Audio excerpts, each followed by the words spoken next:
Diz lá. Até agora não há jogo nenhum, quer dizer. Até agora não há jogo nenhum, quer dizer. Não se ha visto futebol, quer dizer. Está, de parte a parte está equilibrado. Equilibrado, quer dizer, sem grandes oportunidades, não é? Sem grandes oportunidades nenhuma. Não. Nenhuma. Bem, houve um apertado do Paralelo. Mas, pelo que tens visto nos outros jogos, acho que o Carapés vai dar a volta por cima. Vai, a volta por cima. O Carapés tem boa equipe. Tem boa equipa. E o guarda-redes do Carapés está melhorado muito. Ok. Diz alguma coisa. Diz alguma coisa, o que é que está a parecer o jogo? O jogo está fraquinho. Está fraquinho. Já os vi jogar melhor. Está fraquinho. Está fraquinho. Já os vi jogar melhor. Estamos aqui já a chegar ao intervalo com o jogo de Junas. O que é que tens a dizer deste jogo? É um jogo fraquinho ou é um jogo para dar a volta por cima? Zé, o treinador é Melinho. Zé, o treinador é Melinho. Sim, mas tem...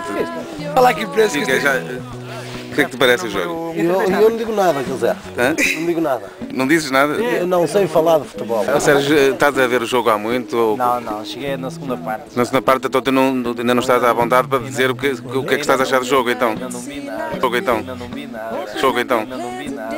Perspectivas para hoje? Isso aí é jogo para ganhar. Para hoje? Isso aí é jogo para ganhar. Mas acha que quem marcar um golo ganha o jogo? É? Acha que isto é um jogo para poucos golos? Você quer levar uma recordação lá para... Isto é uma recordação para quem está a ver o jogo. Quer levar um careta desse para lá?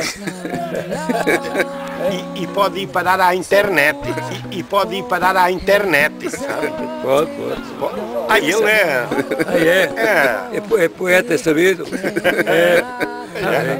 Quer dizer, acha que você também é da opinião que quem marcar um golo ganha? A vontade é livre. Bom, quem o meter é que ganha. Vamos ficar os dois na história. Eu tenho que fazer a minha reportagem. Olha, não está zangado. Pode tirar a fotografia que nós não estamos zangados. Eu estou a Tirar a fotografia que nós não estamos zangados. Só por dois que a rapariga não leva, vê lá. Foi-te ao fino, moço. Só por dois que a rapariga não leva, vê lá. Foi-te ao fino, moço. Pensas que vai já dar Olha com cara de burro, que aquilo é fora do pai. Vê lá. As fotos é para se marcar.